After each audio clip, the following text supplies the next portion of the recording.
हिंदू धर्म में कई भगवानों की मान्यता है, लेकिन बहुत कम लोग जानते हैं कि इनमें सबसे बड़ा कौन है। मुख्य तीन भगवानों को सबसे बड़ा माना जाता है, जैसे भगवान शिव, भगवान विष्णु और भगवान ब्रह्मा। लेकिन जब कोई यह सवाल पूछता है कि तीनों में सबसे बड़ा कौन है, तो जवाब देना मुश्किल हो जाता है। कोई भी सवाल का जवाब देने से पहले जरूरी होता है कि उस सवाल को अच्छे से समझना, क्योंकि हम बिना सवाल को समझे ही किसी भी सवाल का उल्टा सीधा जवाब देने लगते हैं, फिर चाहे उस सवाल में ही गलती क्यों ना हो। आप पूरा सवाल जाने बिना कैसे कह सकते हो कि कौन सा भगवान सबसे बड़ा है। बड़े से मतलब आप यहाँ भगवान की क्या लंबाई नाप रहे हैं कि कौन सा बड़ा है और कौन सा छोटा। अगर आप लंबाई नाप रहे हो तो आपका सवाल ही गलत हो जाता है। वामन अवतार में भगवान विष्णु ने एक कद लंबाई वाले व्यक्ति का शरीर धारण किया था, और जो बाद में इतना बड़ा हो गया कि 3 कदमों में पूरी दुनिया नाप ली। हनुमान जी जो छोटे से छोटा और बड़े से बड़ा आकार ले सकते हैं, और इतना सब करने के बाद भी हनुमान जी भगवान श्री राम के भक्त बन जाते हैं।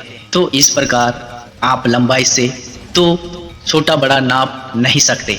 अगर आप भगवान की उम्र से छोटा या बड़ा नाप रहे हो तो भी आपका सवाल गलत हो जाता है, क्योंकि भगवत गीता में श्री कृष्ण कहते हैं, ऐसा कोई समय नहीं था जब मैं नहीं था और तुम नहीं थे, और ना ही कभी ऐसा समय होगा जब हम दोनों ना हो। इसका मतलब ना सिर्फ परमात्मा बल्कि हम भी आदि अनंत काल से सनातन हैं। इसीलिए उम्र के आधार पर शरीर को छोटा तो नाप सकते हैं, लेकिन उस परमात्मा, उस ईश्वर का कैसे पता लगाओगे जिसने इस शरीर को बनाया है। अगर आप भगवान की तुलना शक्ति या ताकत के आधार पर करना चाहते हो तो रामायण में भगवान विष्णु जी के अवतार भगवान श्री राम भगवान शिव की पूजा करते हैं, लेकिन जब भस्मासुर को हराने की बात आती है तो भगवान शिव खुद भगवान विष्णु जी से सहायता लेते हैं। तो अब कैसे निर्णय लेंगे कि कौन है सबसे ज़्यादा शक्तिशाली। इसलिए अगर आप इस तरह के सवालों में पड़ोगे तो जाहिर है कि आप उलझ जाओगे और आपकी उलझन का फायदा कोई और उठा लेगा। इसलिए जब भी कोई आपसे उल्टे सीधे सवाल पूछे तो पहले जरूरी है कि आप उसके सवाल के ऊपर उससे कुछ और सवाल पूछें, जिससे पता हो सके कि वह जानना क्या चाहते हैं। इस तरह के सवाल, यह छोटे बड़े की तुलना, यह बस इंसानों के तुच्छ दिमाग की देन है। इसका परमात्मा से कोई लेना देना नहीं है। इस सब के बाद भी आपके मन की संतुष्टि के लिए और आपकी जिज्ञासा की प्यास को बुझाने के लिए इसका सरल सा जवाब आपको बता देते हैं।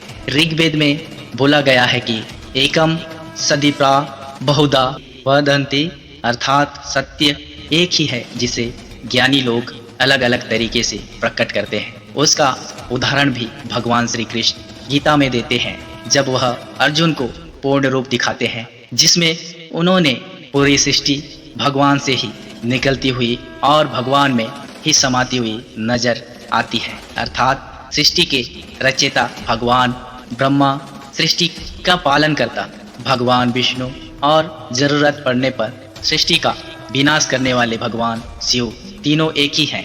अगर देखा जाए तो यह सवाल ही पूरी तरीके से गलत हो जाता है कि कौन बड़ा है और कौन छोटा, क्योंकि इस तरह के सवाल के जवाब के लिए जरूरी होता है वेदों वह उपनिषद में परमात्मा को अद्वितीय कहा गया है।